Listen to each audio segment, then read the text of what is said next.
welcome to another episode of Piecing It Together, the podcast where we take a look at a new movie and try to figure out what movies might have inspired it. And today on the show, we are talking about Superman, and we are live from downtown cinemas here in Las Vegas. Joining me to talk about this one, we've got Antonio Llapur, we've got Mike Davis, and we've got David Tovar, and we had a great conversation. We had a lot of fun with this one. Great audience, really great time over there at Downtown Cinemas. So we will be getting into this new take on Superman from James Gunn, which everybody on the panel seemed to love. So we got a lot of stuff to talk about. So we will get into that in a second. Before we get to it, I do want to remind you, as always, to make sure you are subscribed to Piecing It Together wherever you listen to podcasts, and follow us on social media at Piecing Pod. And with that said, let's get to this conversation about Superman.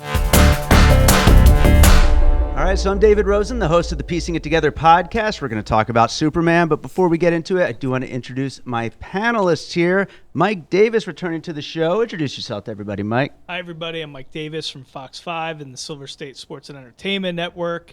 Happy to be back. Happy to talk about this great film. Absolutely. Thanks for having me. Absolutely. Thanks for coming back. Antonio Llapur back on the show. Introduce yourself. Hi, David. Thanks for having me back. Hi, I'm Antonio Llapur. I'm an indie filmmaker here in Vegas. I directed the feature film Space Detective and my new one, At Living Bend, a short playing film festivals right now. Awesome. And then David Tovar, first time on the show. Introduce yourself to everybody. Hi, everyone. My name is David Tovar. I am a filmmaker, and I'm also the film teacher over at Las Vegas Academy. David invited me to be on a recent episode, but I was on a school trip with my students in ATL, and I was able to make it out for this one, and it was a blast. Right so thank on. you so much for having me, and it's awesome to be sitting with y'all. Absolutely. This is going to be a really fun one to get into. There's so much baggage going into this movie from all of the versions of Superman. I guess before we start getting into the whole puzzle pieces thing, where are we at as far as superhero fans, Superman fans, DC fans, et cetera, et cetera? Let's just go down the panel here, Mike, with you first. Yeah, it's fascinating because, last time I was on the show, we had seen Deadpool Wolverine. Right? Yeah. And I was feeling kind of bloated on the whole superhero genre concept. Poor storytelling, just a lot of bad qualities and things I think that came out of that film. But this is a representation of why specific filmmakers just have such a good feel when it comes to superhero films. And James Gunn, he's just... He knows what he's doing when it comes to superhero movies. I mean, what he's done with Guardians of the Galaxy, even Suicide Squad, the first one, I didn't like, and then James Gunn comes in and he puts his personal touch on it, and boom, it just feels right. The tone's on, everything feels so good. So to me, as a 33-year-old who wasn't so familiar with the Christopher Reeve films, I've seen them and all that kind of stuff, but they didn't really touch me so much. This is 100% for my generation, my age. This is the brand new example, the new standard for Superman. Right on. Yeah, and James Gunn is an interesting filmmaker as far as his trajectory as a filmmaker, coming from horror and like weird indie stuff, and then going into superhero stuff and just completely embracing it. And that's just what he's dedicated himself to now, literally his entire behind the scenes of the whole DC, everything going forward, not just this movie. So it's an interesting person, and I'm sure we'll be talking about him a lot more as we get into this. What about you, Antonio? I really liked it. I grew up with the DC comics. Those were what I read growing up. I always thought Marvel was a little meh. And the movies have been good, but I'm tired of it. And I really wanted to see the stuff I grew up with. And I know that this podcast is about what other things have influenced this film. You know what influenced this movie? Other comic books. This is is really like, hey, I'm going to go through the history of DC Comics and I'm going to make my movie out of this. Yeah. It was the most comic booky thing I've seen. And that makes me so happy. And it's super political. I'm not going to lie. It's great. It's very, very political. It does what sci-fi is supposed to do and look at the world today and go, this is what I think is wrong with it, but we're going to look through it through Superman's eyes. Yeah. And just perfect. I'm really excited about it. I'm very pleased with it. And I'm happy to see Superman back. All right. And as you know, I know nothing about superheroes or comics, so you'll be able to fill in the blanks for me there. So Like very it got good. it right. Yeah. Cool. Yeah. All right, cool. What about you, David? So before I talk about my Superman history, my James Gunn history, my first James Gunn superhero movie wasn't even Guardians of the Galaxy. It was Super. Super, When yeah, I yeah. was way too young to watch that movie. So that really gave me an interesting perspective on who he was as a filmmaker. And then before you know it, he comes back with Guardians of the Galaxy. And I just really liked seeing what he does with the genre. Oh, I remember even seeing Brightburn that he did. I loved that as well. And I feel like he snuck some of Brightburn into this film with kind of like the evil Superman kind of plot twist there.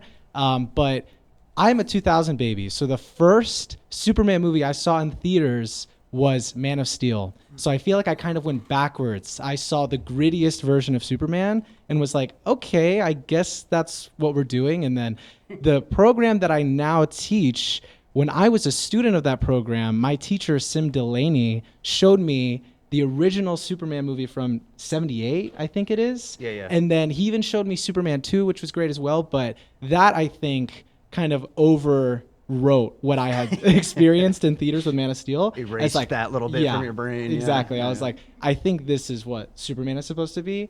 And we just watched it recently in my classroom, and now we get to see this one. And it's like, okay, I think this is more aligned with the comics and what people generally expect from a Superman type story. Yeah, fair enough. And yeah, that's one thing I've heard a lot going into this. Antonio just mentioned it, you're mentioning it, but like what people expect from a Superman story, it seems like this is delivering that. Like I said, I was never a superhero guy. I was never particularly a Superman guy either. Just kind of going from movie to movie, and I thought Man of Steel was fine. I know some people think it's just the worst thing in the world and all the Snyder stuff, but I thought it was fine. I think the original Superman is fine. I'm just not into that stuff, and I thought this was fine. I had a good time with all of these movies in different ways.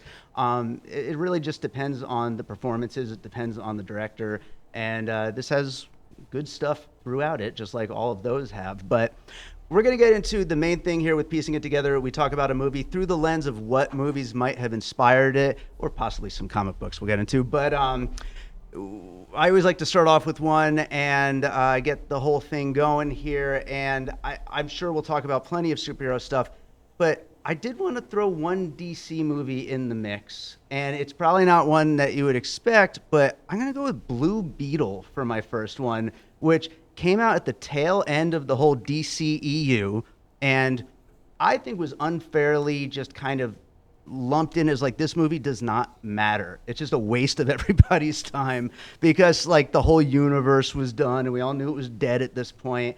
But I thought it was a really fun movie that captures what this movie is setting out to capture, which is just a nice, fun, good time with like good morals and like all the stuff that Superman is supposed to stand for. I thought Blue Beetle really did really well. And I know I'm coming into this right off the bat, my first puzzle piece with a movie that probably has like a 40% Rotten Tomatoes or something. And like everybody it flopped pretty hard. But I think, like I said, that movie just kind of had really, really poor timing. If it had come out like at the beginning of the DCU, I think people would have given it a much better chance.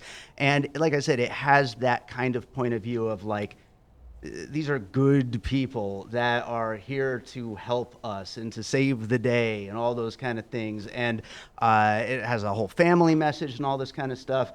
And I think it's worth revisiting. I mean, I haven't revisited a superhero movie in my life pretty much unless I had to for a podcast, but revisit it because it's worth it. Any of you guys into that movie? You guys like it? I was going to say, I think I will revisit it because like Mike had mentioned, the superhero fatigue kept me from ever checking it out. Yeah. So if you, I've never seen it. Yeah. No, it's everybody lots kinda- of fun actually. Yeah. It's it's about a Latino superhero, and as I'm a Latino kid, Sure. I would have loved that growing up. I didn't have any superheroes who spoke Spanish. All I had was the guy on Miami Vice. like that's all I had was like the boss. So like I really enjoyed that aspect, and it was funny, and it also understood the universe, and it like. The best line in the whole movie is they mention Batman in it, and then his uncle, Steel, goes, "Batman's a fascist."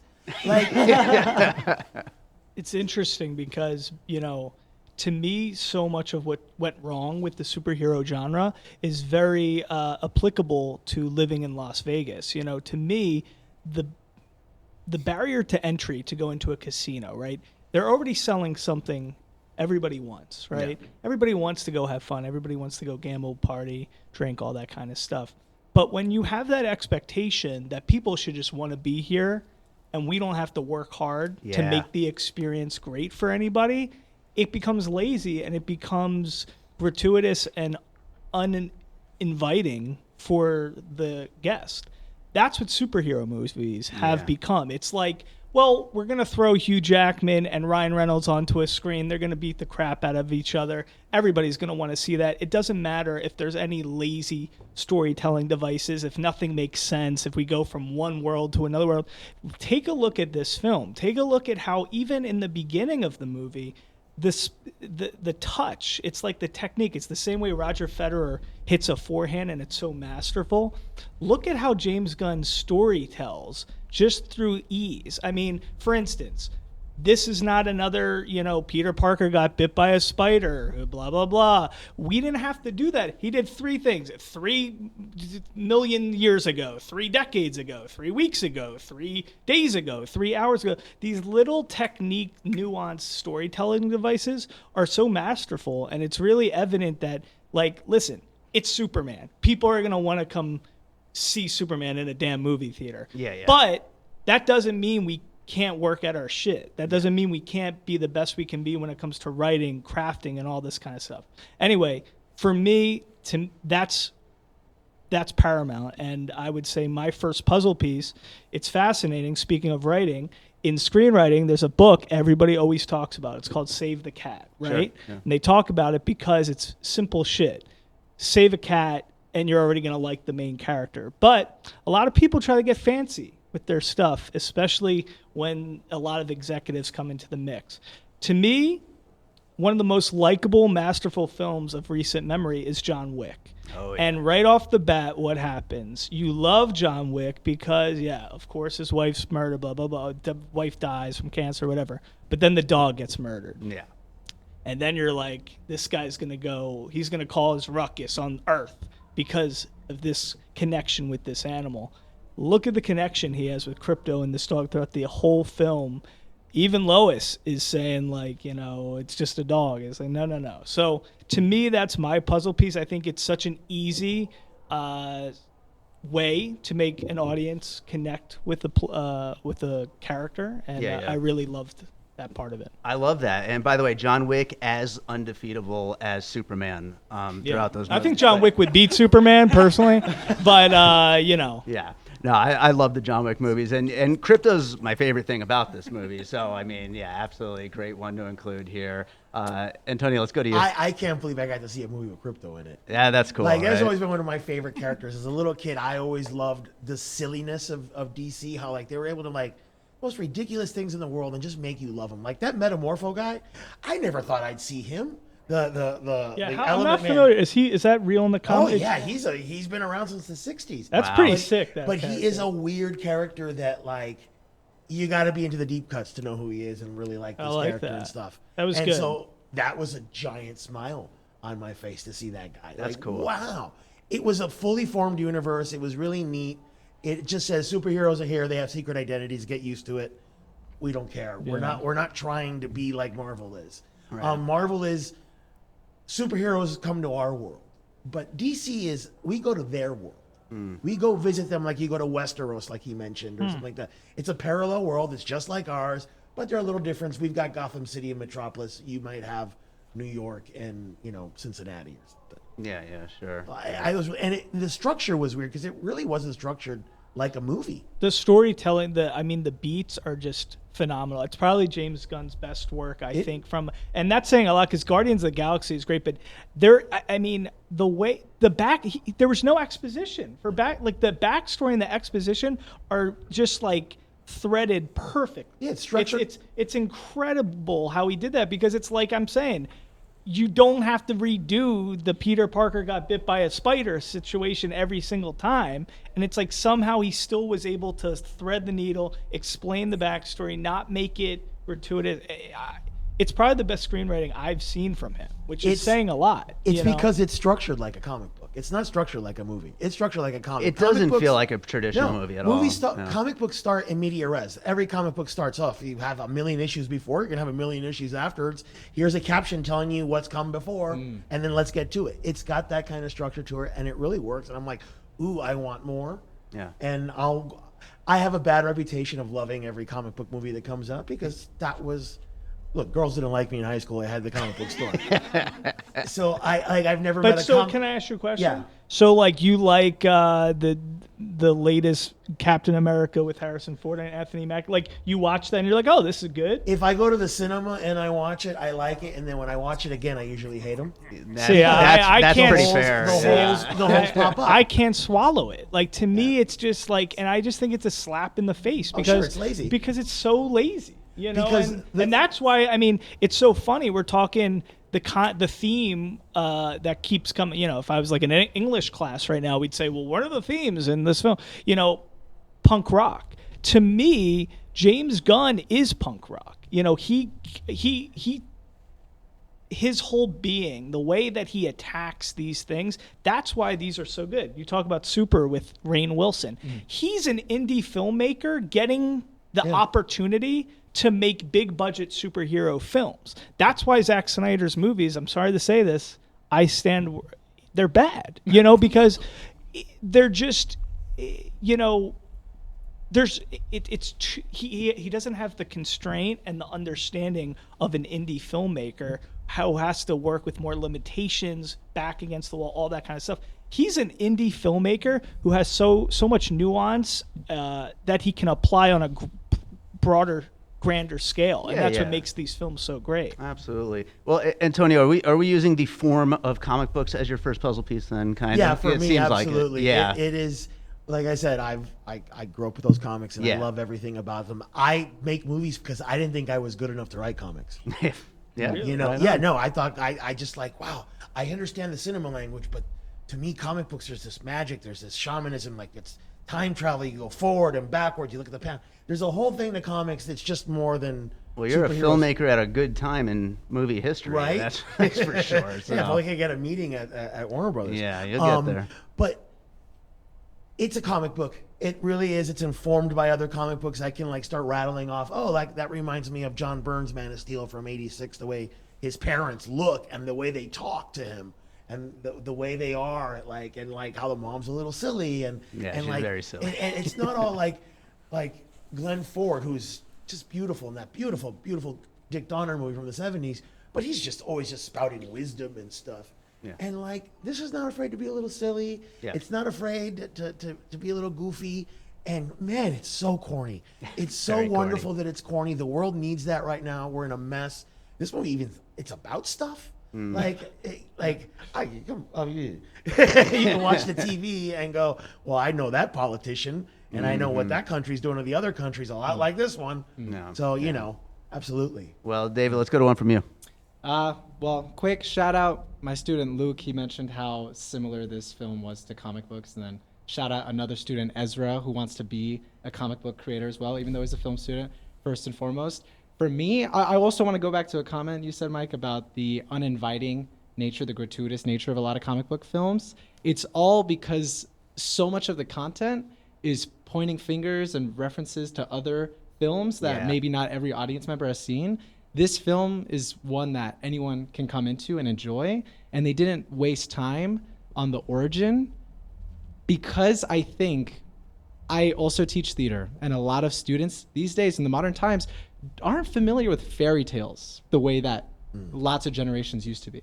It's almost like superheroes are the new fairy tales that people just understand. So is that allowed to be a puzzle piece? Like fairy tales, they didn't waste time on explaining the fairy tale of Superman. People understood it, and they Right. would rather contribute a new perspective to that. Yeah. So that, I mean, I do have plenty of films to reference, but Sure. that I feel like if we're going with form of comic book, Yeah. the form of a fairy tale, I think, is also somewhat in there. Yeah, they're kind of expecting you that you can follow along with this. You know, you're going to figure this out as it comes. And it's definitely two forms of storytelling that are kind of being mashed together almost in a way here, but then with modern blockbuster CGI superhero stuff. So, but yeah, no, I think it's definitely a great one to include here for sure.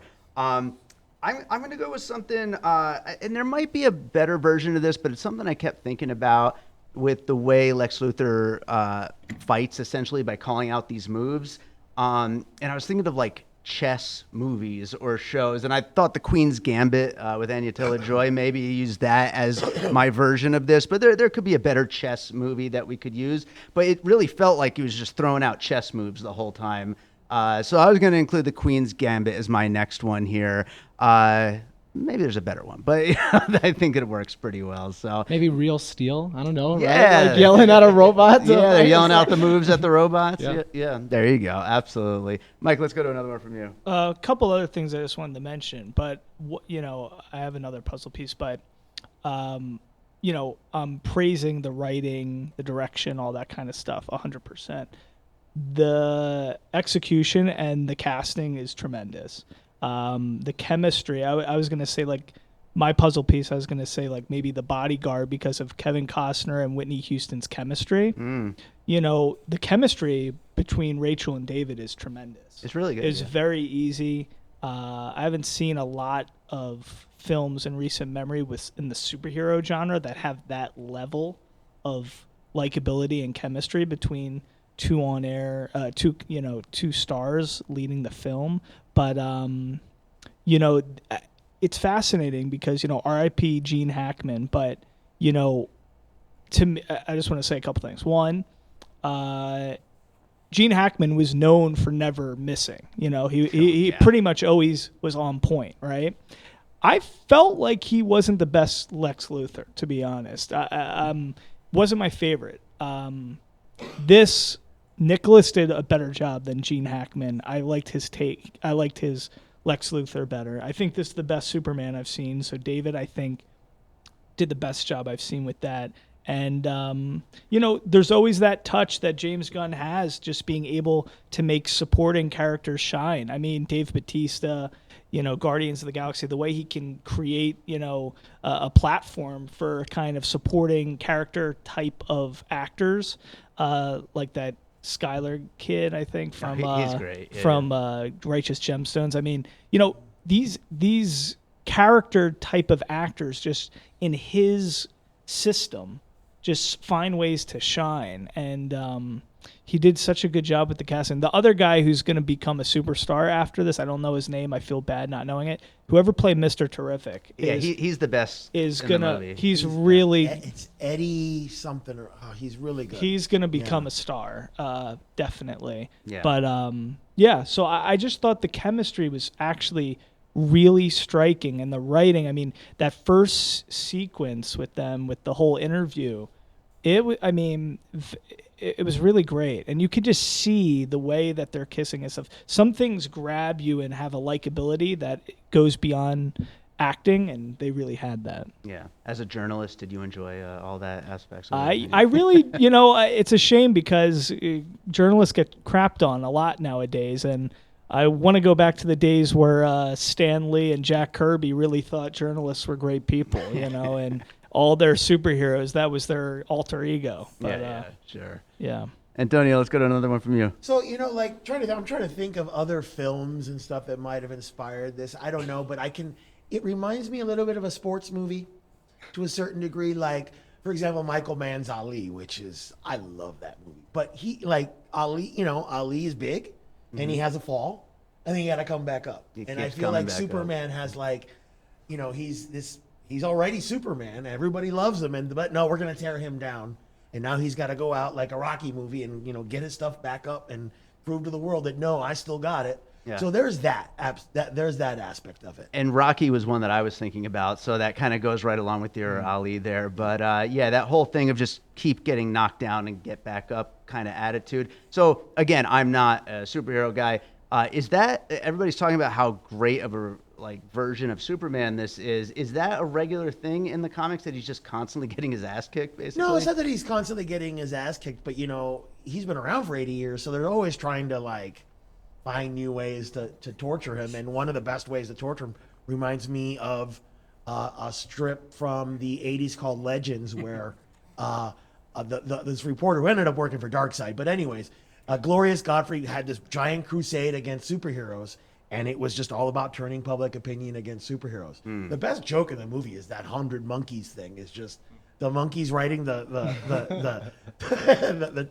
tweets is great. So, question for you, since you're an expert on Superman and stuff. Like, I thought this was so fascinating, and tell me if I'm wrong. But so the depiction of Superman being confronted with kryptonite, it was so fascinating, the transformation that he took on screen, being in, it's almost like, a person with a nut allergy eating the biggest peanut of all time. It almost like it was like an allergic reaction. Yeah. And I thought it was so fascinating. Is that true to the comic, or was that kind of a creative decision James Gunn took? It's generally how it works. Really? I mean, the more traditional ways that we see Christopher Reeve do it, where he's just like, "Oh, get that away from me." Right. But in the comics, he'll get the rashes. stuff on his face. Oh, absolutely. Yeah, I thought that was really cool. It depends on who's drawing it, I guess, but absolutely it does. All right. Well, David, let's go to another one over there. Really quick, I want to comment on the screenwriting conventions, like how for me Superman was always such a difficult character to like reach for off the shelf, and I think a lot of people have had this criticism. It's like, if stories are driven by their conflict, what is the conflict of a Superman who is virtually invincible? He has his weaknesses, but most of the time he knows how to, get out of sticky situations. So I think the way they started this film with him just having lost his first fight, absolutely amazing. So we have Save the Cat, now we have Save the Squirrel, right? This film gave us this. So I divided some of my films here into various categories. Sure. And the first category was, since it's very cartoony, since it's very comic booky, I felt a lot of references or similarities to the movies, the animated films that I watched growing up. So Krypto showed up, I'm like, that's Bolt. The whole Lex Luthor, something about watching over the city, the giant monster, reminded me of both Mega Man and Monsters vs. Aliens for some reason. Spider-Verse, when the whole city is being consumed by a pocket dimension, I was like, that's Spider-Verse. The way the fight scenes work in this, that's Dragon Ball Z. Lex Luthor's Crash Out, that's like Mr. Bean from Fantastic Mr. Fox. But the one I'll end on is The Incredibles. I feel like this movie, the way it represents not only heroes trying to save faceless people, but showing you the relationship between society and how society feels about what they're doing, and also the government, and the government kind of being like, are you acting on your own accord? Are you not acting with permission from us? I thought that was really interesting. So yeah, those are a bunch of titles I noticed, but I think The Incredibles it's just such a foundational additive to the oeuvre of superhero films in the modern times. So you got. If I could piggyback on one thing that I think is fascinating, it's true, because think about the superhero construct, right? A lot of times, like the way Robert Downey Jr. encapsulated Iron Man, right? And being kind of shitty but funny, and kind of, but he's got a good heart, but he's kind of a piece of shit, like that was really perfectly casted. The writing, it lends itself so much to storytelling. I think a lot of filmmakers get stumped with a character like Superman because he's invincible. He's supposed to have this moral compass that's unwavering. Like, there's nothing you could say bad about this guy. It's like when you go to a dinner party and there's a guy there who just seems like he's Superman or Mother Teresa, and you're like, I can't stand this guy because there's got to be something wrong with it. Like, he must have pushed over an elderly woman at some point in his life, right? Well, think about how hard that is as a filmmaker to write to a character who feels so flat. And we've seen that with the Brandon Routh or whatever character, the way that came to life with Superman, the way the Henry Cavill, who's a great, tremendous actor. But you could see how the writing and the direction, the guidance and the support staff around him made the character flat. There's nothing that you can connect with. So there were so many choices creatively here that made Superman a three-dimensional character. And yes, that's credit to David, but it's also majority credit to James Gunn. And that's what's so fascinating is, like, yes, the writing leading into that creative choice where you see Superman. Who thinks you're going to walk into a Superman movie and the first thing you're going to see is he's like almost dying in the snow? Yeah. And just like so. There were so many cool creative choices with that. The way he was arguing and standing up for himself, but he couldn't like there was ways we could see ourselves in Superman, and I thought that was really well done. Yeah, no, I think so. And like bringing it back to like those animated movies where it's like it's a lot easier to pull something like that off when you're in animation. You kind of just try everything, but with an actor like David to like kind of get that out into a performance like that is a much harder thing to pull off. And so I think, like you said, James Gunn is definitely. I mean, I can't even pull off this cape. I feel like I'm getting a rash. I'm getting like an allergic reaction to wearing the cape for 10 minutes. Yeah, and it's, you'd crash land if you were flying right now. Exactly. But yeah. I'll go. Let's go through one more quick round, and then we'll open up to the floor. I was thinking of District 9, the Neil Blomkamp film, as far as treating aliens, literal aliens, as refugees, basically, and like and not allowing them to assimilate into regular world, and the way that everybody's trying to push Superman out in this situation, especially Lex Luthor and his whole team, which, by the way, his team, like, those guys just are cool working for him. Like, that's some weird stuff. But anyway, like that whole thing of like, as an allegory, the whole immigration thing. And like Antonio said, this is like a very, very political movie. So throwing in District 9. Let's go to one more from you, Mike. I'll skip my. I don't want to force one, so okay. I'll skip me. Antonio. There's a couple things. Frank Capra movies. Okay. That Superman's a Frank Capra character. Sure. Mr. Smith Goes to Washington. Mr. Smith is about decency. Yeah. It's about Gary Cooper movies too. There's that. He has a very Gary Cooper kind of feeling. And what I liked about David Corenswet so very much about him is that his Superman isn't stoic. His Superman is relaxed. He's at ease. He's calm. He's cool. Henry Cavill's a handsome piece of wood. He would just stand there and flex. You could see him walking around flexing. And I'm like, well, that's not very nice. Christopher Reeve was a little bit more relaxed and stuff, but Christopher Reeve, as much as I love those movies, they don't give him a lot to do. Yeah. Other than just be Superman and charming and Clark Kent and charming. But he doesn't get to fight and all that stuff.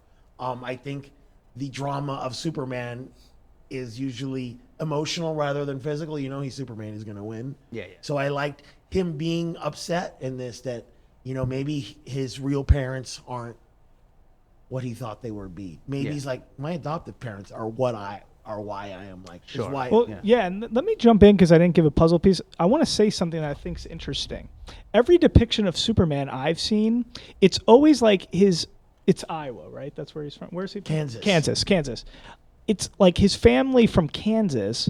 It's always like the parents are Kevin Costner and Diane Lane, and they're like hot as hell, but they're kind of 70 now or something like that. Right. It was fascinating that they chose like your local Walmart, kind of and I thought that was an interesting creative choice, didn't you too? Yeah, and I liked that a lot. That's what they look like in the comics. Is that how they look? Yeah, they look. But every old time and in the chubby. movie, the movies, it's like the person who was people's sexiest person 50 years ago. Well, I was watching Man of Steel and going, I shouldn't want to have to sleep with Superman's mom. Right, exactly. But same with Aunt May. I kind of like that, Yeah, no, great stuff. David, let's go to one more over there.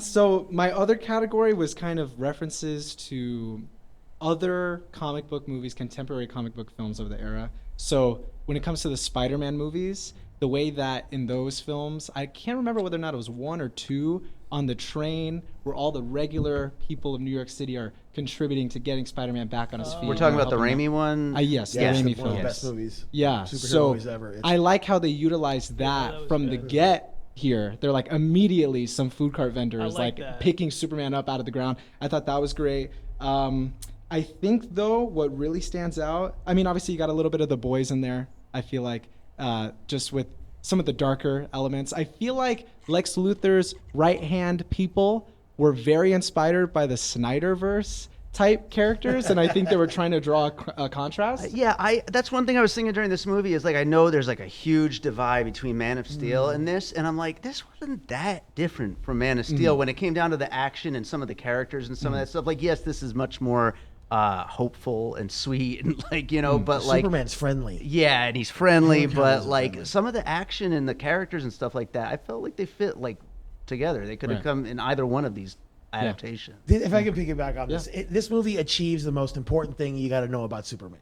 Superman is not a power fantasy of like, ooh, what's it like for me to be like Superman and have all those powers? That's not what Superman's about. Superman's a fantasy of like, what if somebody with all of those powers was actually kind, was actually a good person? Because we know human nature. Everybody in power now is an asshole, right? But can you imagine Superman, who is just a big blue Boy Scout? Yeah. Who only wants to do the right thing. He's a walking, living, superpowered golden retriever. Unfortunately, I can't imagine. Yeah. But that's where we are. And I like that comment about how it's actually, that's the new subversive. In a world of so much hate and the people in power using it for the wrong thing, it's punk rock to try to do the right thing. That line is going to be echoing throughout the year, I think. You Right know? on. That's a good line. We are living in a time where we need Superman and we need this sort of corniness to remind us like it's cool to be good. Right. Like right. we're living in a world where greed and like I don't want to get all political or anything, but the people in power are jerks. I got to see families getting torn up and thrown in God knows where now. Yeah. Are you kidding me? Yeah. This world needs Superman, and I am so glad it's here. And I want you all who's listening to this, take your kids to see this. They need a good lesson. Yeah. Could Yeah, I that deserves like a quick applause, honestly. Like that's good stuff. could I do another piece? Yeah, go throw one more. I in. just want to say the last thing from me is I feel like if they were looking at the other contemporary superhero films that did a pretty solid job, I think the X-Men franchise creeped in a couple of times. That one Mr. Terrific scene on the beach with the sonic dissonance between that one song that I grew up loving. I don't even know what that song, Fun, or Right, Love, Love, Love, or Sun, something like that. That was great. That was Quicksilver combined with Yondu. So I thought they did that well. A little And of both, then yeah. the reveal of Ultraman being a clone, like an anti. Yeah, is that in the comics? Yeah, he's gonna show up in another movie as Bizarro with a right. backward Superman costume and a crystal face. But we That was finally cool. got like the mullet and the dark suit. I Yeah. feel like a lot of people always. I listen to Mr. Sunday Movies, and they always talk about Superman in a dark suit with a mullet is what they've always wanted. So I'm excited to finally hear what they have to say about Wow. this. You know, but Interesting. yeah, Logan when he had to fight his anti-version at the end of Sure. that film. Yeah, That was yeah. kind of the only other thing that I was like, I wonder if that kind of carried over at all. Well, we got into a lot of good stuff here, but I do want to hear from the audience. We have these capes to give away. We have posters too that everybody can have, but capes are for anybody who has a puzzle piece for us. I saw a hand right there. So I'll say The Empire Strikes Back. So Okay. when Luke's on Dagobah and he goes in the cave and he sees Darth Vader, and then when the mask cracks, it's actually Luke, and it's like a vision of himself. So that was very much when Superman was fighting Ultraman, the mask breaks and it's him. I also thought randomly Ultraman looked like Hayden Christian Anderson, the guy who played Anakin in the later movies. So two little Star Wars connections. Interesting. And my mom said that the robots reminded her of 3PO. as Yeah. well. Oh yeah. Didn't you say like the robot said something very 3PO? I forget what it was, but like oh my or something. The voice actor Alan Tudyk. That's voiced- Alan Tudyk. Yeah, the he great voiced Alan, K2SO. the great Alan Tudyk. Yeah. in Rogue One. So that is an actual Star Wars connection. There you go. Absolutely. Right here. A couple of different ones. The Lexus Prison kind of reminded me of like the Collectors from the Marvel movies. The different cubes and all the different Sure. prisoners in there. Lots of cubes in Marvel movies and superhero movies in general. So yeah. Yeah. Oh, true. And visually, when the city was being split apart and the buildings collapsing, that kind of reminded me of Dark City. And a little bit of Inception in there. Yeah, definitely some Inception. Dark City too. That's cool. Yeah. Yeah. And the moving through the portals, the way that was represented. I would add the 10 Commandments to your. Oh, the split of the water? Yeah. And the portals and moving around, that was kind of in the Dark Tower movie. Oh, I remember that movie. Yeah, that movie wasn't very good, huh? Aren't they redoing it again They sometime are. soon? TV Yeah. series. Yeah. Okay. Anyone else? Just in case we can't get this off. Anyone else have anything that they want to throw in there back there? So you were mentioning this, but my childhood was, and I talked to you about this before, Yeah. was Lois and Clark, The New Adventures of Superman. Because of like this silliness. As you can hear, the pre-show for the next movie came on, and we couldn't get it to turn off. But our audience puzzle piece right there from Tia Bean, friend of the show, was Lois and Clark, The Adventures of Superman, and she went into some reasons for that one. But we'll get on to the rest of the show here. Well, let's get into some closing thoughts, and it'll record nicely on our microphones. Oh, so excellent. No worries there. Mike, anything you want to mention to finish up? Tremendous stuff. James Gunn is the superhero whisperer when it comes to films. I loved it. I give it 4.5 stars out of 5. I hope they make a bunch more of these movies. And can I, in advance, request to be on the panel for the Odyssey in a year? All right. Yeah. Okay, thank you. You got it. I just wanted to put that request in now. We get you on one a year. That'll Okay. be next year. So, yeah, there you go. Antonio. I'm really happy. I felt like a 12-year-old. It gave me all the nerdy stuff that I loved when I was a kid. I'm looking forward to watching it again to make sure I like it for what it is. But I was very, very happy with it. I can't wait for Batman to show up, obviously, as I'm wearing a Batman t-shirt. Sure. But I feel like in this universe, Batman will have Robin. And you might get to see Mr. Freeze and Clayface and all the other ridiculous things that Christopher Nolan was embarrassed to put in. You know what I mean? Whoa, look, can we not? I'm not going to take any Christopher Nolan blasphemy on this. I mean, come on. Those were great. He's the man. Yeah. You know, They're good fine. movies, They're but they're fine. not. They're good movies, but they're not good Batman movies. Oh my God. All right, I'm gonna shut my mouth because I don't want to get aggravated. I also wouldn't mind being on the Odyssey episode because I was really hyped prior to the All movie right, because all of that right. trailer. But Naked Gun too. Naked Gun looks amazing. I'm hoping to be able to do a Naked Gun show. Okay, so I'll be we'll at announce that. that soon, hopefully. But yeah.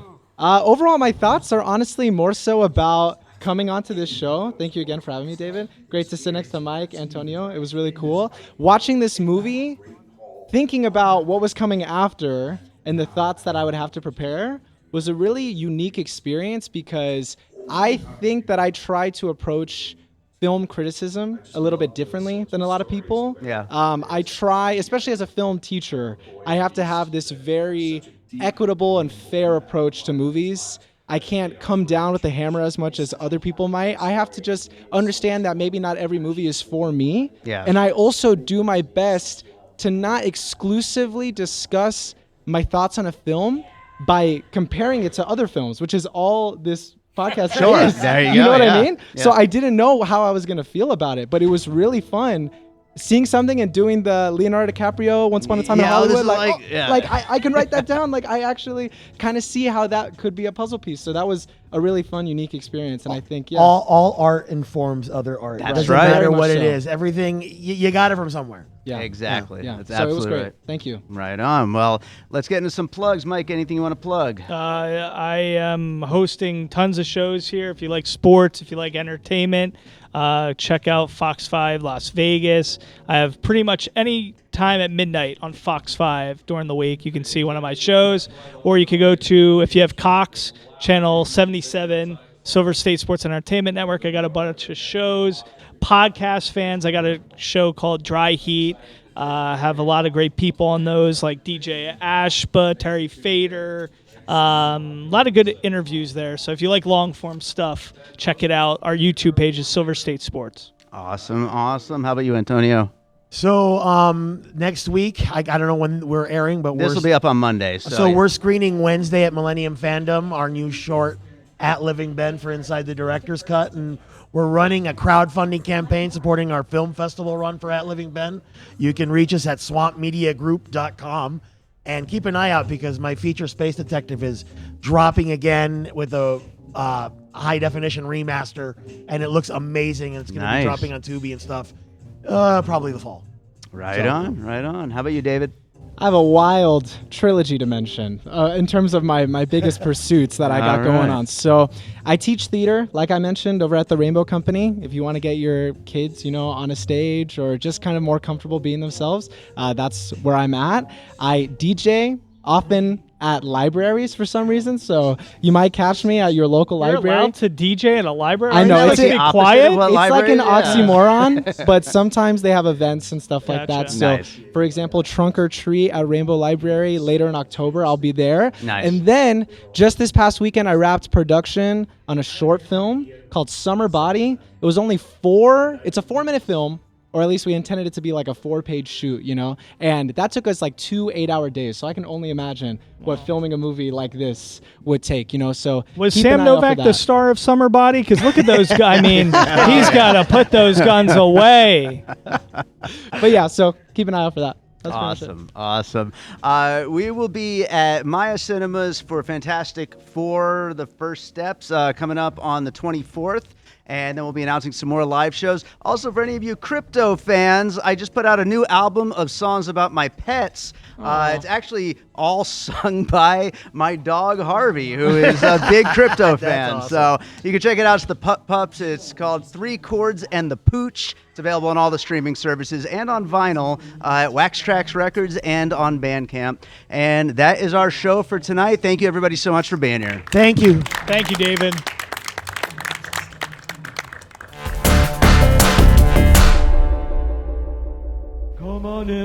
Hi, this is Wax Trax Records here on 2909 South Decatur. We buy all your old 45s, your old albums, any type of music memorabilia. Also, we sell music memorabilia, albums, CDs, and a lot. Come on down to Wax Trax, 2909 South Decatur, or give me a call at 702-362-4300. Thank you very much. All right, so I hope you enjoyed that conversation about Superman. Thank you so much to David Tovar, Mike Davis, and Antonio Llapur for joining me on that one. And thank you to Downtown Cinemas for having us out. And thank you to everyone who showed up. That was a really fun show. We had a great crowd for that one. And hopefully we'll be announcing another one at Downtown Cinemas very soon. But right now you can enter to win tickets for our next live show at Maya Cinemas. It is coming up on July 24th on the Fantastic Four First Steps. So more live shows on the way. Make sure you are subscribed. You can do all that stuff at piecingpod.com. Find links to our socials. Get signed up for the mailing list. Check out our Patreon. All those things at piecingpod.com. So thank you, everybody, for listening. Let's close this out with a piece of music like I always do. I wonder if you can hear my dog Harvey barking in the background. Anyway, of course, I was going to go to some Pup Pups anyway, because we just released the Pup Pups album, which, by the way, Crypto, probably a big fan of the Pup Pups. But I got to go for something from the new Pup Pups album, Three Chords and the Pooch. So let's see, which song should I play? I just did the album commentary last week, so you probably heard the whole album at this point, but that doesn't mean I'm not going to keep playing songs from it. But let's see. Let's go with a track called Runnin, which is a big, upbeat, fun number, and definitely goes back to when Harvey was a youngster and was just a little Superman, super dog. So this is Runnin from the new album, Three Chords and the Pooch. Hope you enjoy it. We'll be back with more Piecing It Together real soon. My days are running, might be done, or so it seems. But you know I keep on running in my dreams, hey. Running in my dreams, running in my dreams. You should've seen me then, little different than I am now. I'd be flying through the air, but now I'm just laying on the couch. Take me to the dog park, no one was quite as fast as me. But you know that I'm just as fast as I'm supposed to be. Running in my dreams, running in my dreams. My days of running might be done, or so it seems. But you know I keep on running in my dreams, running in my dreams, yeah. Keep running in my dreams. Running in my dreams.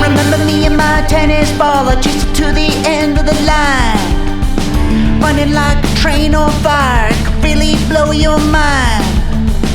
Running through the rainy days, lightning and even thunder. I never stop and I never will, baby, speed is just a number. Running in my dreams, running in my dreams. My days of running might be done, so it seems. But you know I keep on running in my dreams, running in my dreams, yeah.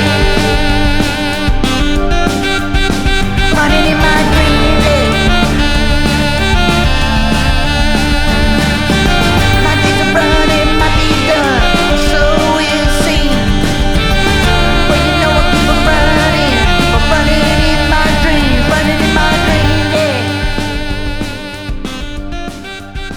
Running in my dreams, yeah. My days of running might be done. An All Points West production, produced by David Rosen in Las Vegas.